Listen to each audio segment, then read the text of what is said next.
What's up, everybody? This is the You Can't Comp This NBA Trading Card Podcast. I am your host, Russell Gibson, and I do apologize. I took off last week's show. I had a family holiday, and even though I am saying sorry, I'm somewhat unapologetic for it because sometimes it's just nice to get away and just take a week off. And that's what I did. I ate too much food, had too many drinks in Bali, and literally we just went to the pool and just spent time together as a family. So it was super cool. I got away from the Melbourne Siberian winter, and it was just absolutely fantastic. This week's show is going to be actually quite full, and I'm going to be very, very surprised if I do get through it all. I've got some email questions. I've got some Instagram questions. We're going to go through a whole bunch of stuff from debut because that's starting to come out. We're starting to see a lot more from the debut stuff in terms of sold comps and what's just generally going on with the bounties, the debut checklist. There's actually someone's gone through and updated what cards have been pulled and what hasn't. So I think that's definitely worth a quick look. Jordan Poole got waived this week, which is a really big surprise for me. CGC update, PSA update. I think we have to go through that again. Fanatics instant rips. There was a really good story that came out from that, and just some general card porn. Steph Curry, Shaquille O'Neal, KG, Russell Westbrook retired. We're going to have a quick look at the Blazers. There's the Enes Kanter story, which I feel like I can't not talk about it, but I also don't want to go into too deep onto it just because of how I think just ludicrous they're trying to make this situation. And frankly, I don't know exactly the point that they're trying to make. Robberies of hobby shops is also happening too at the moment, and there's been two really big ones in Australia, and there's been a couple in America too. So we'll go through all of that this week. Alrighty, let's kick off though with a email question from Allan Ewan. Allan, thank you so much, man, for your question. Really, really appreciate it. I will apologize though. I've been super tardy on this because you sent it through and it went to my spam mail, and then I had Joe Fu on, and Joe and I spoke for nearly 2 hours. So we just didn't have time to get to it. Here is your time, and I'll answer this as best as I can. I came across your channel on Instagram and particularly your video on Kobe Bryant autos. That's fantastic. I was hoping you might be able to give me your thoughts on a Kobe Bryant autograph I'm considering buying as part of a larger collection. I've attached photos of the card. It appears to be a Panini Replay buyback autograph, hand numbered 7 out of 10 with an authentic embossing on the card. My main hesitation and that is currently in a Chinese authentication holder rather than PSA Beckett or any major company. The background I've been given that it is a friend bought it from a Chinese collector at a trade show before Kobe passed away and has held it in his collection since then. I appreciate you may not be able to give a definite opinion from photos alone, but I'd be grateful for your initial thoughts on whether the card autograph, embossing, and numbering look consistent with a genuine Panini Replay card, whether the Chinese holder raises any particular concerns, whether you would recommend sending it to PSA or Beckett, and roughly what you would be comfortable paying for it as it currently sits, and would you think it would be worth if authenticated by one of the major companies. Thanks for your time. Any guidance would be appreciated. Alrighty, so if you're listening to this on the podcast, I'll do my best to describe it to you. It is the Panini Replay card, which is very readily available, and looking at sold comps on this card, it's about a $6 US card, which comps out to be about $10 Aussie. And so there's one here for sale for $2. I saw some for $5 and $6. This is slightly different though, because it does have the buyback embossing on it, if you will say that, and it's also got the Kobe Bryant autograph, and it's got the hand numbering on it there, as you can see. I'm going to be very pessimistic about this because of two really big things. I think that you could very easily put an autograph onto this card that's not done by Kobe Bryant, and you could put this out into the marketplace. I am aware that there is a significant variation on Kobe Bryant autographs, and I am no Kobe Bryant authenticator. However, I would say there is no autograph that I was looking at before I came onto the show. And again, for you people listening on the podcast and not watching the video stream, this is going to be a bit difficult, but there's nothing here that I can actually match that to. And I am aware that there is some variation within it. But the autograph that you're showing me on that picture, which is this one here, it's too loopy, it's too big. The Kobe's not consistent with anything that you can see here, and the Bryant is definitely not consistent with anything that you can see here. The other major red flag too is the authentication process. I've never heard of this company. I don't care to hear about this company. If you have a piece that big, you don't send it off to a crappy company that no one's ever heard of. You at least send it off to SGC, PSA, BGS, or CGC. Like, it's as simple as that. And so I would say the only reason why you would send it off to a company like this is because you probably know it's a little bit borderline and potentially you're trying to slip something through to other graders. I would be very, very cautious in buying this. In fact, me personally, I'm incredibly conservative when it comes to stuff like this. I'm just not interested in touching this at all. I would also actually say the fact that it's in a bigger lot and the background that you were given, it was a friend bought it from a Chinese collector at a trade show.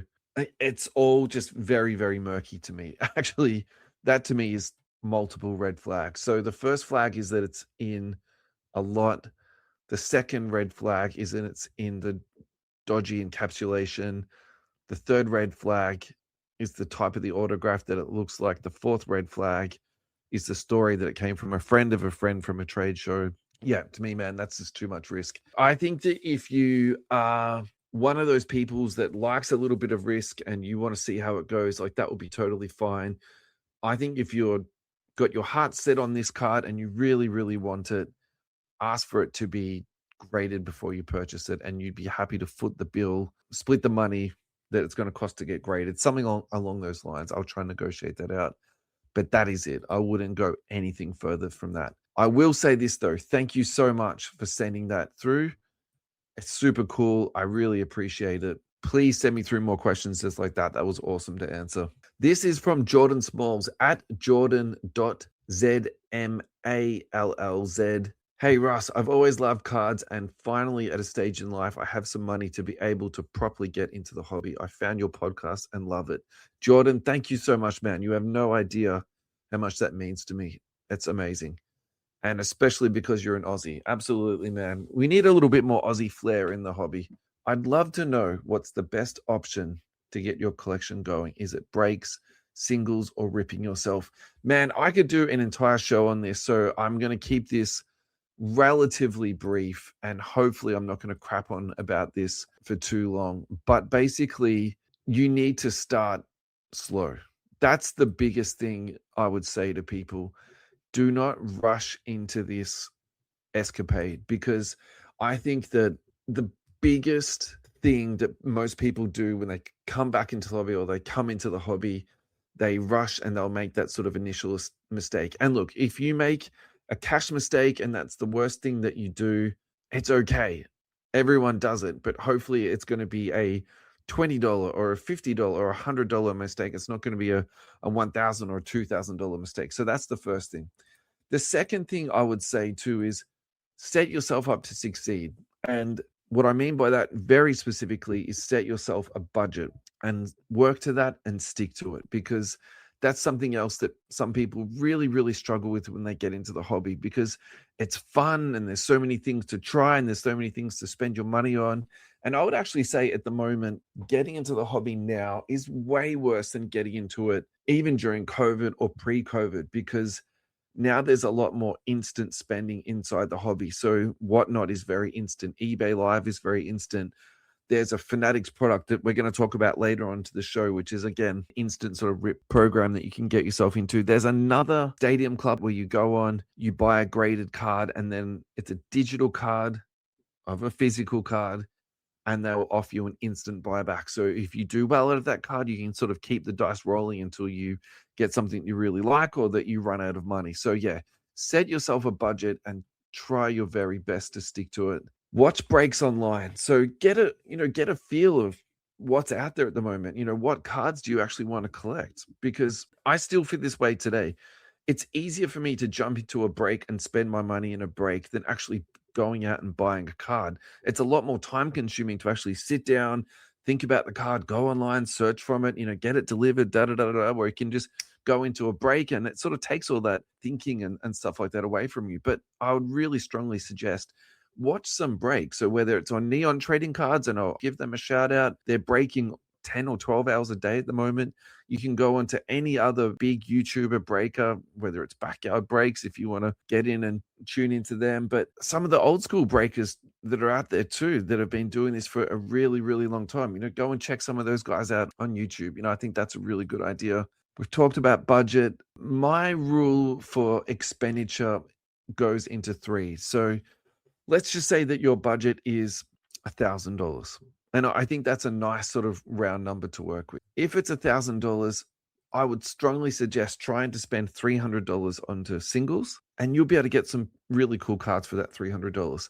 Spend $300 onto breaks and spend $300 onto sealed products. If you don't want to do it like that and you don't like that idea, hey man, that's totally cool. That's the fun part of the hobby. Everyone is going to do this differently, and you can do it however you want to do it. It does not matter. Do it 50-50. Do it 50% on breaks and 50% on sealed product. Do it 50% on singles and 50% on sealed product. Do it 40-40 and 20% on breaks. If that's how you want to do it, man, that is super cool. But, sit down and think about it. You can tinker with that too. You don't have to, once you start doing something, you can change it. And my fourth and final thing, make sure you start to sell some of your cards, because again, kind of the fun thing about the hobby is that you will sometimes buy some cards that you really like for a time, but then you grow tired of them and you want to roll that into something else.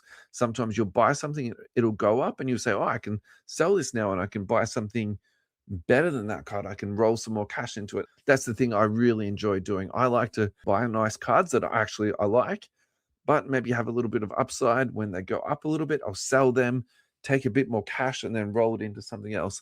That's what gives me joy, if you want to say that. I don't hit home runs every single time. I make mistakes. Some of the cards I buy will go down. Some of the cards I buy, trading them for the same price that I bought them for, or I break even on them. And that's kind of fun too. It's good to have these cards sort of come in and out, and I've got a trade box that I do that with, and that is something that gives me so much joy in this hobby and working towards a bigger card. So thank you again for listening. You have no idea how much that means to me. It's super cool. So thank you again. And I hope that helps you. Let's move on to our next story here. This is from Hoops Date Night, and he actually DM'd this to me. And basically his point here that he was trying to make is, look at the crazy state that we're currently into the hobby. And this is going to lead into our next segment, which is going to be talking about Topps Chrome update. This is the Steph Curry Minions card, which sold for $12,500 on the 8th of August, so about a week ago now. 3 days prior to that, a flawless patch autograph, numbered to 15, Steph Curry sold for exactly the same price, $12,500. This is, again, the fun thing of the hobby. If you want to collect these Minion SSPs, knock yourselves out, guys, and go nuts. If you want to buy one of the GOATs on this beautiful, flawless, game-worn patch with an on-card autograph for the same price, I know personally what I would be jumping in. And I think the other really fun thing about this segment too is a really just fun way to comp different cards together. What do you think you're better off putting your money into long term? I actually think these Minion cards are going to hold some value, but I think when the dust settles, that's going to be closer to $1,000 card than a $12,000 card. So I would probably say hold your powder on these Minion cards and just see where they settle down to in a year or 2 years, because the artwork on them is cool, but it's not that cool that I think they're going to go up similar to a PMG or to a Kaboom or even to a Downtown. Some of the Downtowns are doing really well at the moment, and I just don't see that sort of longevity within these cards in any capacity. The Steph Curry, on the other hand, I think that's actually got fantastic long-term value and just a fantastic pickup on that flawless card. You got to give it to the purchaser on that. Look, honestly, though, if I was looking to spend $12,500 on a Steph Curry card, and this just might be the frame of mind that I'm currently in at the moment, I would look at a Topps Chrome Steph Curry base, numbered to 999, and I would buy the BGS 9, which is almost exactly $12,500. It last sold for $12,600. Hang on a second, that sold for 2 years ago. I'll try and find a more recent sale. All right, this sold in August 2026 for $13,200 on the BGS 8.5. Population on that is 37. That doesn't really count. I need to look at the total pop count before I crow on that too much. Total population is 716 on this. Obviously, it's numbered to 999. So honestly, that's what I would do. I would buy a lower graded rookie card. My problem with Steph Curry autographs is I think that he's going to be valuable long term. I don't have massive issues with that at all. My issue with him with his autographs is how many times he is signed. So this might be, one of those exceptions to the rules where it's a low numbered card. It's on a flawless card. It's got that beautiful patch attached to it. So you might be totally fine putting your money into that, but definitely that's what I'd be looking at there. Let's continue the conversation piece around Topps Chrome update. This is the breakers hitting the Cooper Flagg card. Just look at the reaction on their faces as it comes out. Most breakers would be taking their shirts off, doing lines of white powder, running around like absolute idiots. These guys almost seemed a little bit disappointed. So I'm watching this video off the Collect Instagram. You can find this video anywhere, but just replay it a couple of times and watch their faces. It honestly looks to me like they're actually disappointed because they were ripping a couple of boxes for themselves. Instead of ripping the box that had the Cooper Flagg in it, they grabbed a different box off the shelf. Like, it's such a crazy video because most breakers, even if they're not jumping up and down, I'm not that type of breaker myself where I'm carrying on and yelling and hooting and hollering, but at least I'm happy for the person who gets the card and I'm genuinely excited that we've just hit something nice. These guys, you can see it in their faces. Look at that. They're disappointed in how it's coming. They're holding their heads and not in surprise. It's because they've been ripping boxes and they didn't get the card. That type of behavior attached to breakers on whatnot, refunding people's purchases after a good card comes out, or the guys on backyard breaks when they didn't do the giveaways because the card that came out of the pack was just too much. Like, it's the worst breaker behavior that you can see. It's the best and the worst in the hobby, all in one video, perfectly encapsulated. Dave Ellis, my thoughts also. Sounds like their personal box they saved now stinks. Yeah, 100%, man. It's almost so obvious the looks on their face. It's kind of sad a little bit. Alrighty, this is a really cool post. So I'm going to give huge shout out to these guys. Filth Bomb Breaks. They have actually gone through and listed off all of the Topps Chrome update debut patches. All the cards that are still live and the cards that have been pulled. Walter Clayton Jr., Cedric Coward, Diawara, Noah Essingong is still live. Conconapple is still live. Caleb Love is still live. Will Richards, Derek Queen, Tyrese Proctor, Drake Powell, Noah Pender, Azen Newell, Malachi Smith, Ethan Thompson, Nikola Topic, Danny Wolf. Non-autograph still live. Carter Bryant, Edgecombe, Hugo Gonzalez, Trey Johnson III, Rocco Zieraski. So that Edgecombe card is actually bigger than you would think, because if he is only signing for Panini, which I think is what's currently happening with this guy and why he's on the non-autographs list, and he does have autographs coming out with Panini, that essentially becomes his biggest rookie card that's out there. So that is a massive, massive pull. If you are looking for a massive pull going into Topps Chrome update breaks, buy the Philly spots. That actually makes a whole lot of sense. The cards that have been pulled, there's 39 being pulled in total. Obviously, we just spoke about the Cooper Flagg. Igor Denham's gone. Dayron Holmes. Dylan Harper got pulled. I saw that get pulled.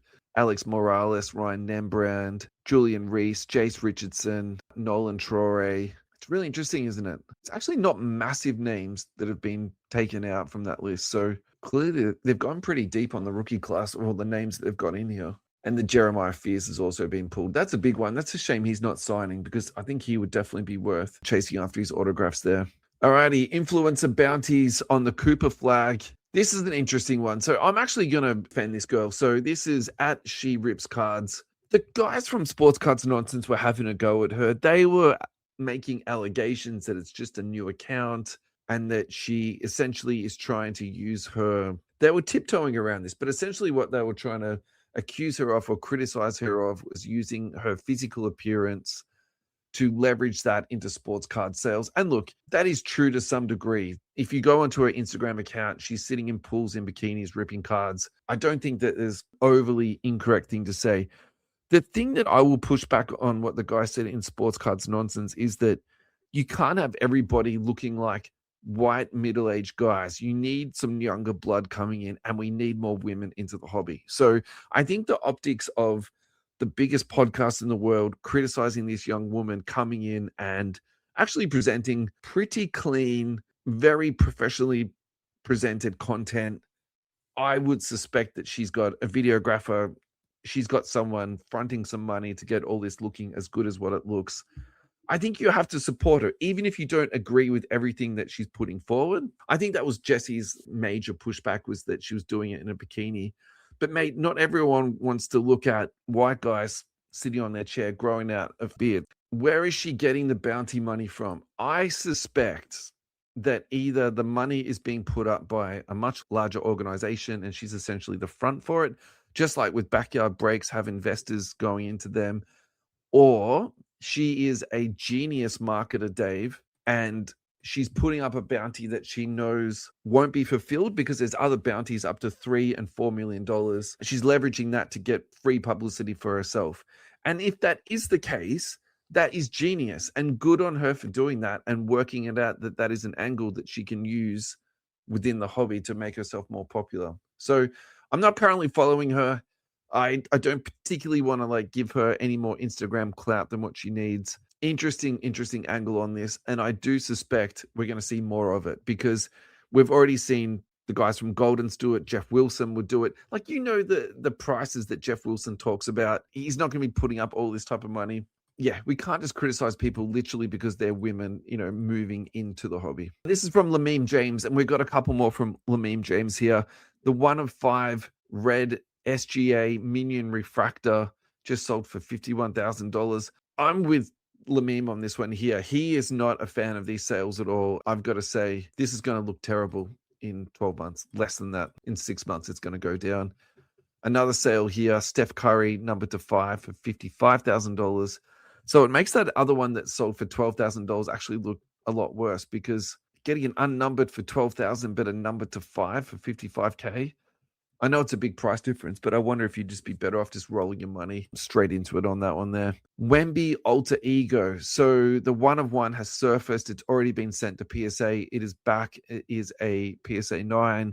I think this is going to be a huge sale. If they're selling the Minion cards for $55K, this could be a $250,000, $300,000 card.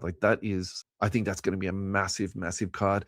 I was talking about buying some of these, but I will absolutely not be buying any of them. I thought these would be $100, $200 cards, something in that realm. Look, maybe I will be able to get some cheaper. I don't think there is base of these though. So the Refractor Wemby sold for $15,000. The Refractor Cooper Flagg sold for $9,500. Another Wemby sold for $15,000. The Kevin Durant sold for $3,300. Nikola Jokic sold for $4,800. That is an absolutely banging card. Another Jokic sold for $5,000. Another Jokic sold for $4.2. Another for $4.2.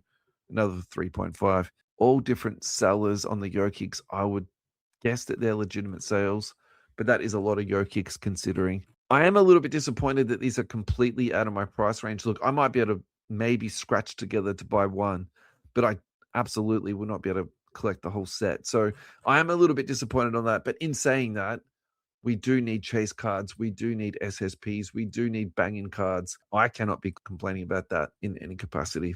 Dave Alice, are the Minions the Topps versions of a Downtown? I don't think so because they had the home court. Topps released a insert set called the home court, and that looked very much like the Downtown. So there's the home court card that they released. That just came out of the regular Topps flagship. The prices on them aren't as high as Downtowns. There's the Steph Curry. We did review this on the show earlier. My criticism of this card was this is too much like the Downtown. So it's just pretty much a rip-off of it. There's the LeBron James. I actually love the LeBron James design. I had that as the desktop on my computer for about 3 months. Beautiful, beautiful card. I just think the Alter Egos are just a far more original set. That is the end of the section about Topps Chrome Update. If you're listening at home, drop us a line onto any of our posts that we've got up. What's your thoughts about Topps Chrome Update? Are you enjoying it so far? What do you think about the quality? Have you hit any autographs? Have you hit any of the inserts or the SSPs? I'd love to hear and talk to you guys more about this 100%. Are you hunting for the next big rookie card or looking to collect your favorite NBA, NFL, or MLB stars? Stop overpaying on international shipping and long wait times. US Sports Cards Australia is your home for sealed wax, single cards, breaks, and supplies, all stocked right here down under. Whether you're ripping packs of Panini, Tops, or Upper Deck, get authentic trading cards delivered fast to your door. Level up your collection today. Head over to ussportscardsaustralia.com.au. That's ussportscardsaustralia.com.au. And back to the show. Moving on, this is my surprise story of the day. And actually, I've already been shams surrounding it today. There was a fake story that came out about Joel Embiid being out for the next 12 months. I completely fell for that. So I'm a little bit reluctant to talk about this, but I'm pretty sure this is a real story. The New Orleans Pelicans have decided to waive Jordan Poole. Sources indicate the Golden State Warriors, Miami Heat, and Sacramento Kings are among the teams monitoring Poole as he becomes available on the market. I can't imagine he's going back to the Warriors. I have no idea who Owen Prescott is, but I don't think that's good reporting, man, at all. Why on earth would he go back to the Warriors after Draymond literally punched that guy out of the team? He's not going back there, man. It's not happening. The Sacramento Kings are such a hot mess. I mean, maybe it's a Jordan Poole thing to do, but I don't think he's guaranteed starters minutes. Even if he goes there, I don't think that's going to be guaranteed. Zach LaVine is there in the starting lineup. I think they're going to want minutes for Acuff. I really hope they play this kid. They got Malik Monk coming off the bench. Maybe they could play LaVine as an undersized 3 and they could put Poole in there, but man, they would be atrocious defensively and also rebounding. I think Hunter is a really nice piece for that team at the small forward slot, and they're paying that guy too. He's not a small amount of cash, so that doesn't make sense at all. I think if he could go to the Miami Heat, that would make a whole bunch more sense, because maybe they could convince him to be a super 6-man. And that would be really cool. So that would give them Mitchell, Tim Hardaway Jr., Wiggins, Giannis, and Bam. And then off the bench, Bobby Portis, Jordan Poole, Nikola Jovic. Yeah, they're really thin, aren't they? So actually the Heat would really benefit from a bit more firepower. I think the other thing we have to talk about now too, and we can never forget this, when Jordan Poole was selling for 1,000 USD on his silver rookie card, it last sold for $20. Here we go. All-time high sale was $888 US, is currently trading at $20 USD. Population on this is 1,181. Holy crap, you would be spewing if you paid that much for that card. That is unbelievable. I haven't checked his prices for ages, because even in the last 12 months, he's been down to like $40. Yeah, what a low point. Going from $1,000 to getting waived by the Pelicans. That's very unfortunate. So yeah, rest in peace to all the Jordan Poole collectors out there. I should have put this earlier into the show, but this is another one from Lameem James. This is the Steph Curry Minion Night card. It sold for $22,000. And just 3 days later, it sold for $14,000. So it's down about 50% in 3 days. Just be careful out there buying into these crazy cards at the moment. Alrighty, just some random card porn. This is something that I would rate 10 out of 10 in terms of collectability. It's just something you just don't see a lot of. It is a Wilt Chamberlain 1999 to 2000 Upper Deck Retro on-card autograph. Incredible, spelt I-N-K, BGS 9.5 with a 10 autographed. I mean, that is an incredibly schmick looking card. It's got the retro look. It's obviously very, very clean, well centered. It just looks beautifully presented. I mean, this is the perfect example of where BGS shot themselves in the foot. Just give this card a 10. Give the people what they want. I feel like if this went through PSA, this would be a 10-10 and everyone would be happy. It's so damn close to a 10. Look at this. Centering 9.5, corners 9.5, surface 10, edges 9. Honestly, why? I've completely segued as I normally do. My point about putting this card into it, obviously it's a beautiful card. It's also too, you just don't see that many Wilt Chamberlain autographs out there. This is the perfect example. So I've just gone on to Card Ladder, I've gone to recent sales, and I've gone to autographs. The first 6 things that come up, the first thing is a signed business card. The next thing is a Popzilla art card. The third thing that comes up, that's an aftermarket or post-production autograph onto a card. It's not even like an officially signed card. The next thing is a triple cuts card where essentially they've cut out the autograph from something else and stuck it onto a card. That's a triple autograph with Wilt, Dr. J, and Charles Barkley. Cool card, but I don't think it's as good as the card that we were just looking at. They're just really, really hard to get. It's particularly a nice one. Look at these aftermarket autographs. Like they're just scribbled on. It's got none of the care that we're seeing with the Incredible one. I'm still scrolling down and I can't find anything nearly as nice. Okay, here is maybe one. I mean, that's okay. This is the 92-93 Upper Deck Basketball Heroes Wilt Chamberlain autograph for just $108. That comes with a certificate of authenticity. Now, this is very similar to the one that we're talking about. This is the Upper Deck Retro Incredible BGS 9. That sold for $15K. That's more what I was expecting, to be honest with you. Seeing that card for $100 there, that doesn't make sense. I thought these were much higher. Okay, here's another really nice one here. 1999 Upper Deck Century Legend Wilt Chamberlain Epic Signatures PSA 7. That sold for $10,800. Again, beautiful card, but I still probably prefer this Incredibles one. I think that is a really, really nice looking card. All right, let's finish it off with this. Otherwise, I'm going to go down a rabbit hole of Wilt Chamberlain autographs. 1961 Fleer Wilt Chamberlain PSA 1 autograph 7. I'm surprised that autograph got 7. That sold for $53,000. Population on this is 1. Yeah, that's an absolute banger. An absolute banger. Alrighty, PSA update and CGC are going to war. I couldn't find on their Twitter the backlog tracker, so I actually had to go onto their website, psacard.com/info/backlog-tracker. Current backlog is at 11.85 million, and the value tiers will reopen at 5 million or less than 5 million. This update is from August the 11th, so 6 days ago. July officially set another company milestone by surpassing June's record for total monthly graded cards. Our active backlog has dropped to 11.85 million units, down from 12.4 million, and we continue to make meaningful progress against our weekly and monthly goals. Just a reminder, I'll read you the 28th of July update. Our active backlog is up to 12.4 million units, increasing from 11 million as our July 14th update. This increase was driven by a variety of factors, including increased submission volume in higher service tiers, an ongoing wave of shipments arriving to meet the 45-day eligibility window for following our initial service tier shutdown and convention season submissions. PSA's global infrastructure scale up continues with the launch of our 5th grading facility in Plano, Texas, now open as a full-fledged grading facility. This hub immediately increases capacity moving forward. We have seen some progress, but at the same time, we have not seen enough progress to get the value tiers open again.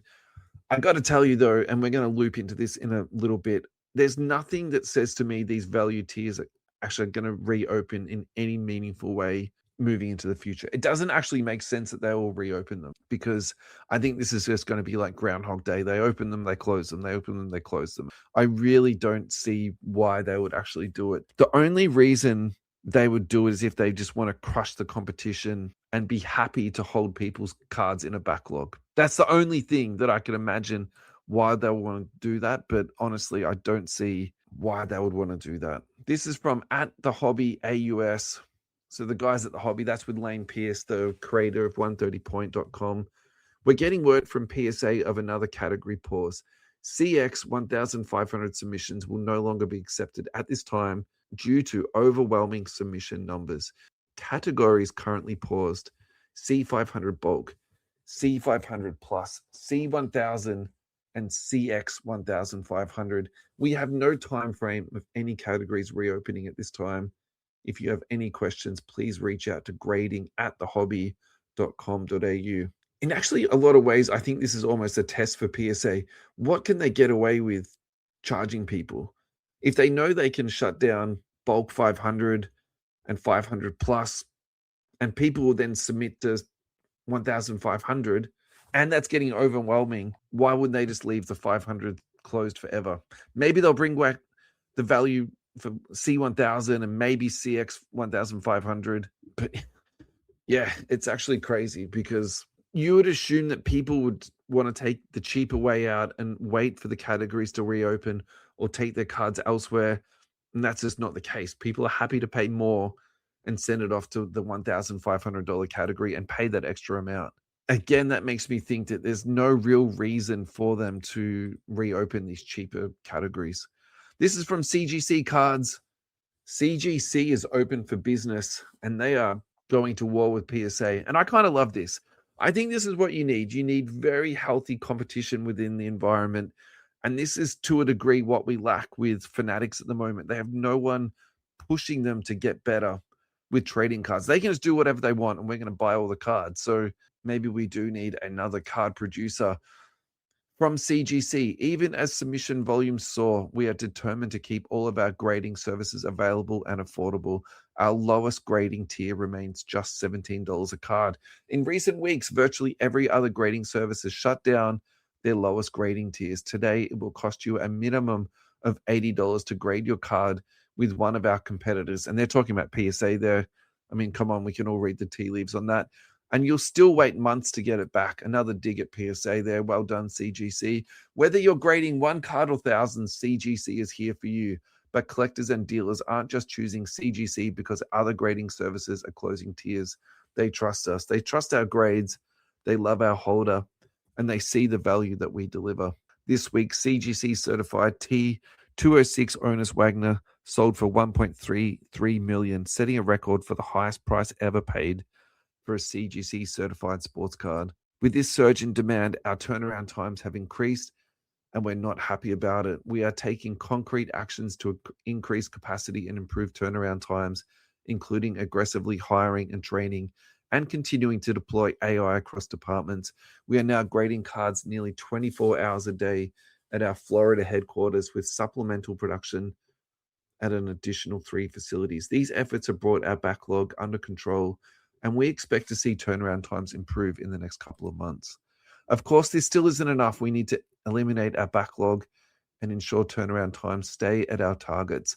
It's all we think about, and we will not rest until it's done. We are fully committed to delivering accessible, top-tier grading services at reasonable turnaround prices. The hobby needs strong competition, and CGC is bringing it.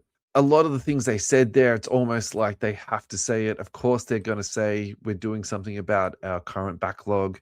We don't like the slowdown, but we're trying to do something about it. I think it's good they're not shutting down their value spots. If they are trying to increase their market share, which they have absolutely done during the last 12 months to 2 years, I think that's a really, really good way to do that.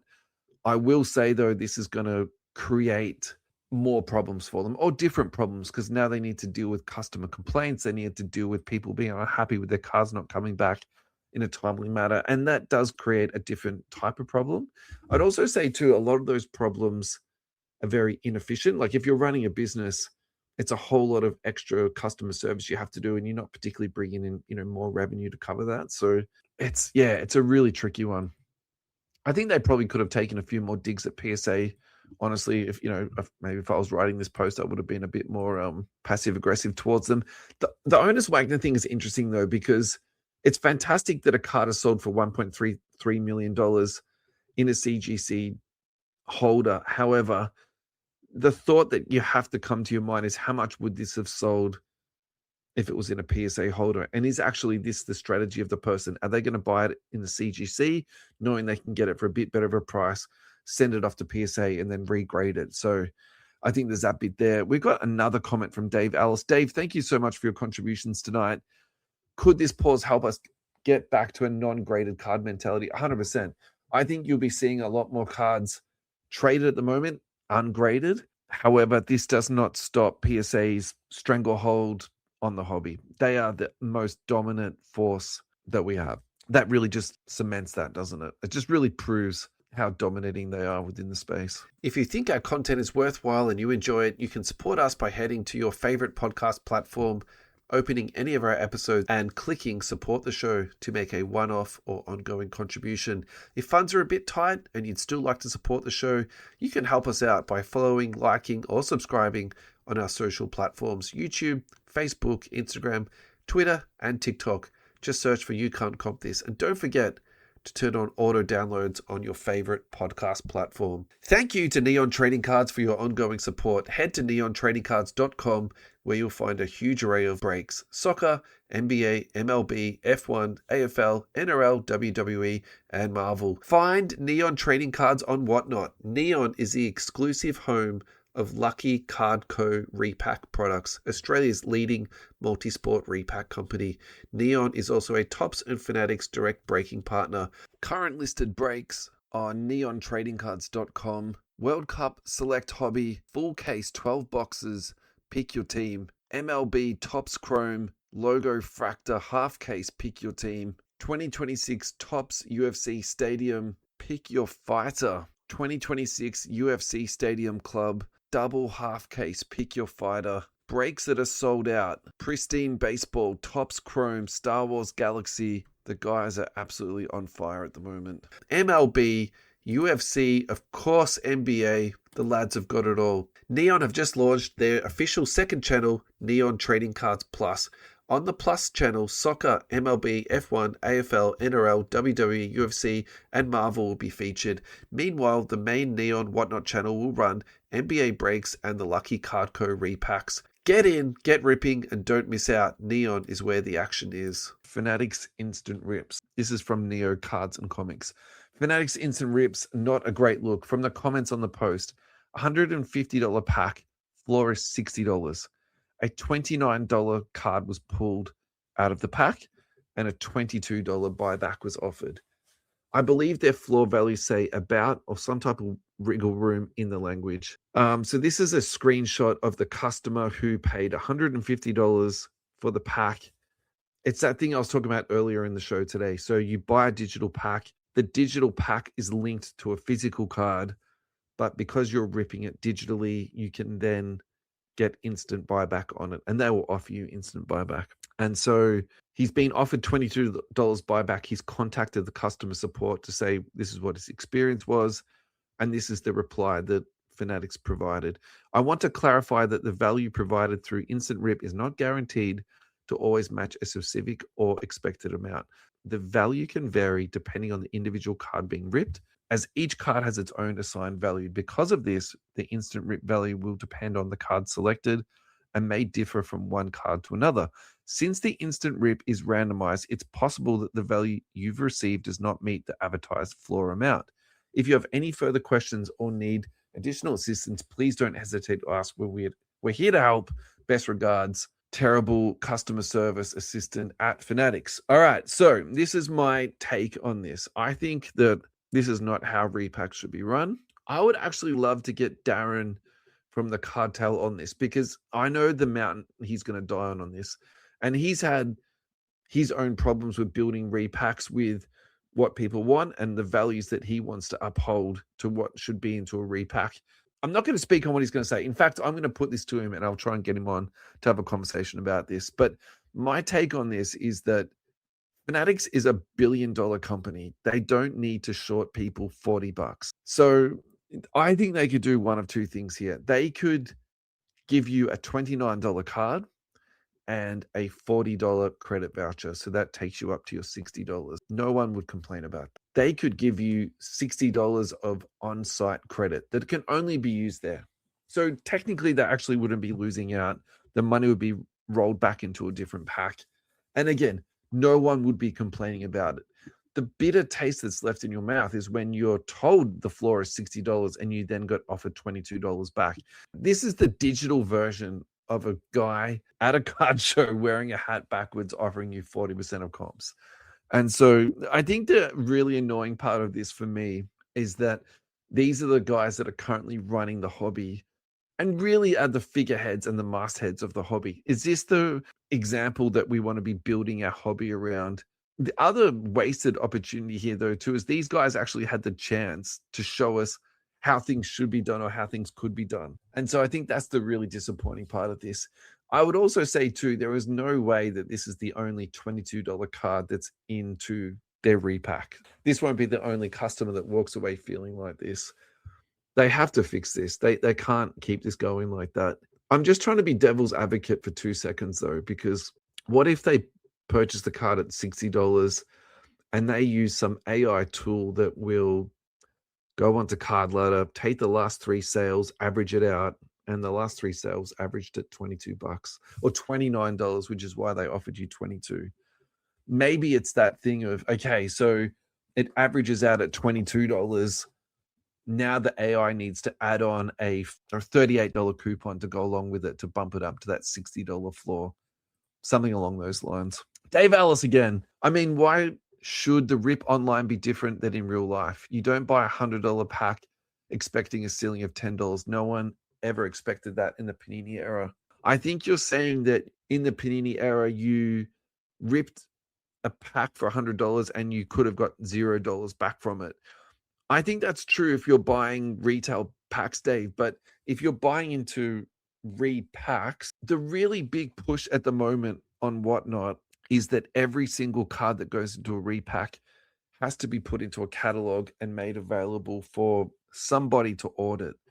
Because what the issue they were having on Whatnot was for a period of time was that people were building $100 repack sets and selling them for $1,000. They were 10x. There just wasn't that value coming back into it. So I think that the idea behind advertising, building a repack list, working out the cost of it, and advertising a ceiling and a floor is that so you kind of know what you're getting yourself into when you are buying these repacks. So I think that's the issue with it, is that you've been told that the bottom is $60 and you've got back 22.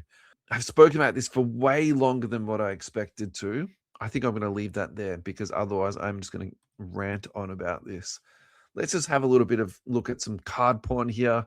Steph Curry, 2013 Prism Gold. These are exploding. Look at the last 2 sales on this. July 9th, 2026, it sold for $237,000 on the BGS 9.5.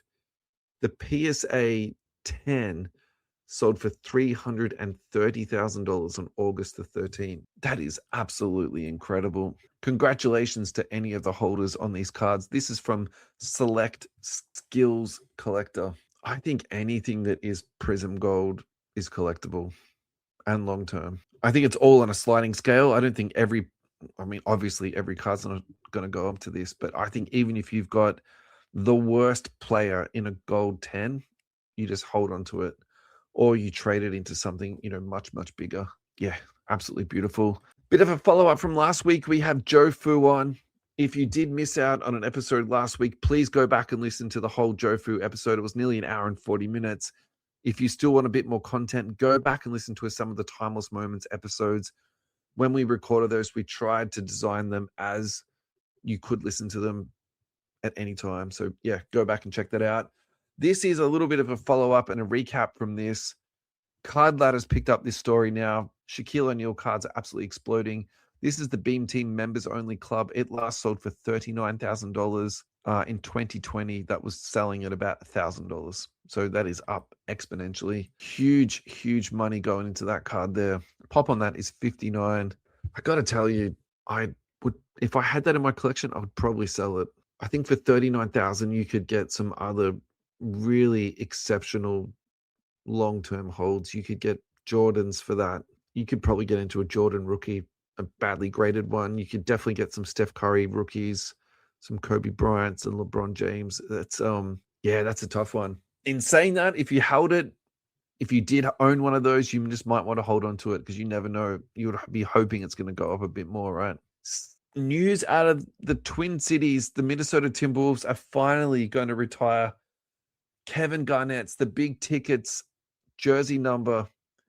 The number 21 will be hanging from the rafters. They're going to do it against the Boston Celtics. His career, 2004 NBA MVP, 8 times NBA All-Star, 7 times All-NBA, 8-time All-Defense, 4-time rebounding champion, 19,200 points, 10,700 rebounds, 4,200 assists, 1,590 blocks, 1,315 steals, and 970 games. All of those are leading the Minnesota Timberwolves in their respective categories. He's an absolute champion. It's kind of disgusting to me that this jersey hasn't been hanging from the rafters, but Amari Stoudemire was today admitted into the Hall of Fame. Like, that just makes no sense. Get this guy into the Hall of Fame. Get this guy's jersey hanging from the rafters. It actually should be double hung. I think it should be hung in Boston too. The problem with the Boston Celtics, though, they've had so many great players over time.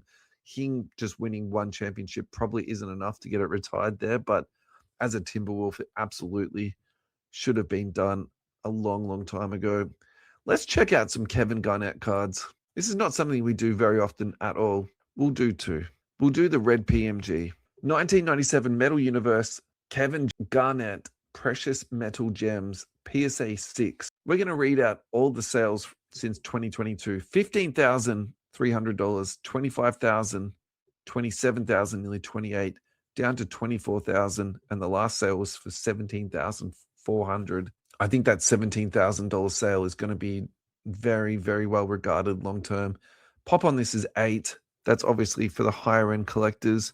Let's go to the 1995 finest Kevin Garnett rookie card. Base with coding PSA 10. Population on this is 345. This actually last sold for quite high, for $787. The question is whether you buy it with a coding on or off. I'm personally a coding off guy. I don't understand. It's harder to see the card with the coding on, you know? Interestingly, the prices are almost identical with the coding on and off. The highest sale for this was $1,600. Obviously, that was in peak COVID. I'm really surprised on the price of this. I thought this would be a lot lower, particularly with the pop count. It's not that low. Like, it's not Wemby high, but it's not less than 100. I love that card. I love KG. He's an absolute legend, but at the same time, that's a little bit too expensive for my taste. A lot of this KG stuff is quite high. Jambalaya, $6,500. The EX Century, 1,100. Another EX Century, the Duncan Go Nuts for 4,900. That's interesting. Dave Alice again. Dave, you might as well just join us this week on the show. Let's face it, the Wolves only have one player jersey retired for a fan favorite who passed away. KG is overdue. Yeah. Oh, you are testing my NBA knowledge right now. He died in a high-speed car accident. I think his name was Malik Sealy. I was 50% there. I actually do remember that. I think he was racing one of his teammates, wasn't he? Yeah, Malik Sealy. Alrighty. I will try and keep this to a minimum. This is from @Court Coverage. A quieter storyline from the league shaking NBA sales is how this will affect expansion. Using recent history as an example, the Charlotte Bobcats cost 83.3% of the price that the Boston Celtics were sold for just a couple of years prior. The blueprint seemed set for Vegas and Seattle to begin expansion by 2029 until one of the bidding groups bought the Los Angeles Lakers for a record-setting $12.5 billion deal. So if you missed it, the Buss family sold the Lakers about 2 years ago for approximately $10 billion. They were just recently sold for $12.5 billion to a large investment group. So in about 2 years, they flipped the Lakers and they made $2.5 billion in profit, which is a fantastic little flip. Congratulations to them. I'm very, very happy for you. Not only did this remove one of the major players involved, but it completely reset the market for NBA expansion. While there isn't concrete evidence of the anticipated cost for expansion, we assume the 83% threshold, an expansion team may cost $5.3 billion more than a couple of days ago. Will this prevent the NBA from a successful expansion in the near future?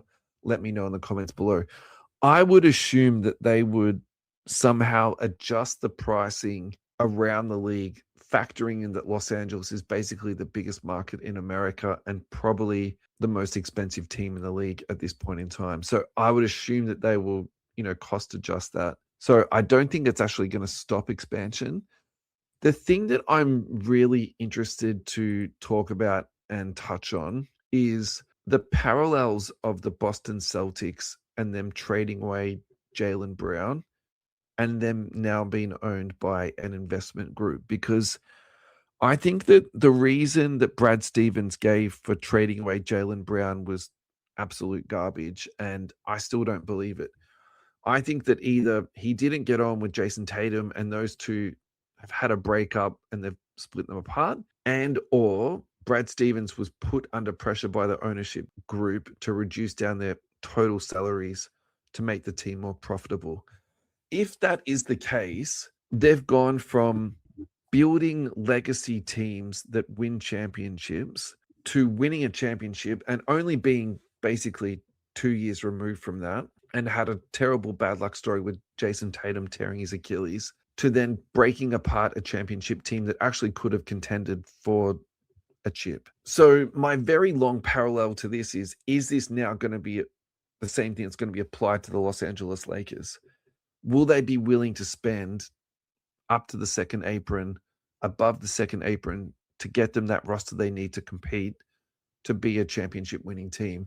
Or is this actually going to be a competitive advantage for other teams around the league that just have single owners? So, for example, Steve Ballmer owns the Los Angeles Clippers. He is known to be a bit of a loose cannon. There are some allegations going around the league at the moment. He paid Kawhi Leonard under the table. However, if you're wanting an owner that's going to be doing what's best for your team, spending your money on to make it successful, is this the type of guy that you now need to run it? Because is this actually going to make the Celtics uncompetitive, the Lakers uncompetitive? I'm really, really interested to see how this all plays out with this new theme emerging in the NBA where investment groups are actually buying up teams, because they must love the NBA and they must love basketball. I don't think there's any question around that. But what I am questioning, though, is how committed they are to winning and how much money they're willing to put onto the line. Or do they always have to be profitable? Because if that is the case and the team has to be profitable every single year, I don't think you can be profitable every year and also win the championship. And so that is something we absolutely need to keep an eye on too. Very, very, very, very, very quickly, at Blazers Nation CP, I think we need to do a quick price check on a couple of these players. I think we have to do Ja Morant. I think we have to do Deni Avdija. And also, too, we need to do a fact check from last week's show. So Joe Fu alluded to the rumor that Drew Holiday will be joining the Philadelphia 76ers. That actually has turned out to be not true. So he hasn't yet joined them. They haven't reached a buyout. It doesn't look like the Blazers are in any rush to get that deal done. So, alrighty, Ja Morant. I'm actually excited to see this. Come on, Ja. What have you got for me, man? Let's look at his silver, because that's the one that is the most volatile. It is trading at $216. The last 3 months, it is up just 13%. So it went from $190 to trading at $216. The peak there was $360. So it has been volatile since he joined the Blazers. There was a bit of excitement there. Yeah, I'm not going to mince words on this one. I actually think, I don't know what to say. I just feel like I've been so optimistic for such a long time on Ja, and for me to continue to be optimistic about it, I think for $200, I'm really tempted to jump in and have a go at this card. The fan base in Portland is excellent. It's not a bad team that's been put around him. I think the coach is fantastic. I actually think he's in a really good situation. Being around Drew Holiday is going to be really good for him. I think being around Dame Lillard is going to cause some on-court minutes problems, but at the same time, I think in terms of reputation and locker room and work ethic, I think that's fantastic. I think Deni Avdija is an absolute beast. He really is. He's a beast. He will be fun to play with, and I think will go really well with Ja. Wow. Deni Avdija, silver PSA 10, last sold for $300. Previous sale to that was $265. Previous sale to that was $225. He is on a straight line up. Previous sale to that was $260, $265. Okay, so he's been sort of around that $260 mark. $300, $285, $280. He's outselling Ja Morant at the moment. That's wild. Alrighty, I need to tread carefully here because I know this is going to upset someone or anyone who is listening. So I'm going to apologize in advance if I do offend anyone here. This is the WNBA story, and it's about Enes Kanter and Royce White, two NBA washouts who are desperately seeking attention for themselves, who have now declared to be drafted in the WNBA. This video is on Instagram at jackie.stevens.31. It is a video of the commissioner of the WNBA, and she is trying to define or explain to the the press what a woman is, and she's struggling. I think the other part she's struggling with too is around proof of how the league will implement a policy to essentially have the women prove that they are women to come into the league. I think this has really opened up an absolute can of worms. And the part that I'm struggling with the most is that we really do need places for women to play sport. And in the event that they are playing against biological men, let's just say that Cantor does go into the NBA and so does Royce White. I think this does put the women at risk of getting injured because they're much bigger athletes who are much stronger. Look, I don't know if it's going to go this far, but I'm just thinking about the worst case scenario here, potentially the worst case scenario. They do get into the league because the league can't implement any policies. I think it'll make a mockery of the league. And I think they've tried and worked so hard at building up this league at the moment. If you watch WNBA games at the moment, it's a really deep, skillful league. And I will admit some of the games are pretty ugly, but so are some of the NBA games for that matter. I mean, my kind of, it's not a joke, but my sort of playful observation of the WNBA is it's a little bit like watching soccer. Sometimes the games can be a little bit long and drawn out, but if you watch the WNBA highlights, just like when you see soccer highlights, man, soccer highlights pop. Like if you watch them kick goals and save goals for 3 minutes, watching soccer highlights are absolutely banging. So is WNBA. It has some really fantastic highlights, and some of the play that they generate is great. And I think what I worry about is that what these two guys are doing are actually going to be taking away from that product that they've worked such a long time to actually develop. And the league is at an all-time high in terms of popularity, and mostly due to Caitlin Clark coming in. So look, I really hope this story gets resolved quickly and that they sort of just go away. And what is Enes Kanter and Royce White going to do after this? Who is going to want to employ these guys? Who is going to work with them in the future? I actually think they are doing it to get attention. And now they've got attention. It's like, what now? What are they going to do? What's next for these guys? It's just an absolutely crazy story. Dave Ellis, here is the point though. Would a WNBA team draft them and risk a revolt from their fan base? Man, I don't know. I actually just hope it just doesn't get this far. I kind of hope they just say, oh, April Fools, we're actually just mucking around. But who knows with these two guys? They're absolute clowns. Why doesn't Enos go in and play in Ice Cube's 3-on-3 league and just be done with it? That's where like heaps of washed out NBA players go. Alrighty, I actually can't believe I got through everything today, but here we go. This is the last story that we've got today, and it is from at Golden Rod City Collectibles. This is what we walked into after being robbed of over $300,000 worth of Pokemon, Magic the Gathering, and Lorcana. We are not your typical TCG store. When new sets are released, we do sell them for MSRP, sometimes $10 over. And when we sell out, we are forced to purchase for a percent of market price. Hence our constant price changes. We pay anywhere from 60 to 90% of market price for singles, graded, and sealed products. Depends on what. But as you can see on this video here, they have been completely emptied out. And actually, it's interesting. It looks to me like they've left more boxes than singles. It looks to me like they've completely just cleared out all of their singles cases and also smashed all the glass. The reason I'm actually bringing this up is because we've had two other break-ins. So obviously this is in America, but we've had two other break-ins in Australia. And one was Mint Collectibles. And if you remember, Zach came onto the podcast and was just absolutely fantastic.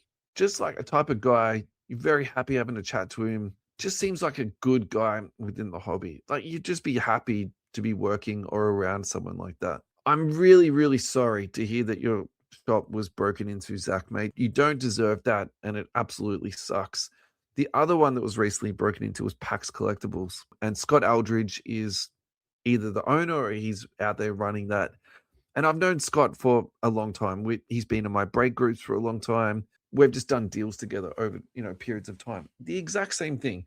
Scott opened up a shop because he loves the hobby and he just wants to be part of it. And so to spend all that time and sweat equity plus all of the other money that you invest into it, and just to see somebody come in and steal all of that, it's absolutely just heartbreaking. I think the biggest story though is why is this happening? Because this is not a one-off occurrence now. It's becoming actually a recurring story. People obviously understand that there's a lot of value to be had within these hobby shops, and there must be easy paths to have all this stuff unsold. The singles cards, I'm actually a little bit surprised that they've targeted that, because particularly slabbed cards that have got then serial numbers on it, I'd be very surprised if proprietors wouldn't have all of the serial numbers documented somewhere in a spreadsheet so they can then send that on to the insurance companies for tracking and also, reimbursement of all that. The sealed product stuff, I think, is much, much harder to track, because my theory has always been that these people are breakers or connected to breakers. And this is not me accusing any breakers of pinching stuff. I'm more just trying to piece together the logic of stealing all this stuff and then what are you going to do with it? I think breaking apart and selling it as packs or selling it into breaks, I think that's the easiest way to sort of, wash all that dirty goods away. And so when I see all the singles cases broken and damaged, that actually really does make me think, like, what are these people's connections and how are they then moving this stuff onwards and rolling it into cash? It's a really interesting thing. I think that over the years within the hobby and within fine watches and fine arts, there has always been that connection or alluded connection to money laundering and being able to shift large amounts of cash with this consumable. So maybe this is actually a sign that this is now becoming to be part of the hobby, where they are high-end collectibles.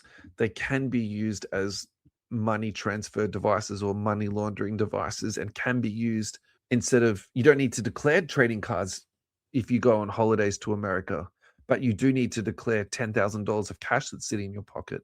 So you can put a $300,000 Steph Curry card into your pocket, take that over to America, not declare that at customs, but you would have to declare $300,000 of cash sitting in your pocket. And so I think that's a really interesting, it's not interesting, it's a really sad state of affairs, but I think it's something that has to be considered now. We're seeing a lot more of these break-ins. What is happening with all this stuff? Alrighty, guys, it has been an hour and a half of me talking to myself. Hopefully for the next episode, I will have someone to come on and join me, so it's not just me. Thank you, everybody who has tuned in. There are so many people on Instagram. I cannot shout out all the different names, but thank you in particular to Dave Alice tonight.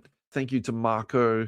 Thank you to ZX_HamID_10K, and to everyone on TikTok that did join us for that. Thank you very much, guys.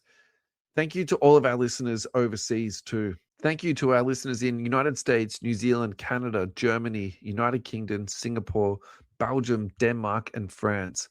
Thank you very, very much from the bottom of my heart. I will catch you guys for the next episode. Stay safe out there and keep collecting. Bye-bye for now.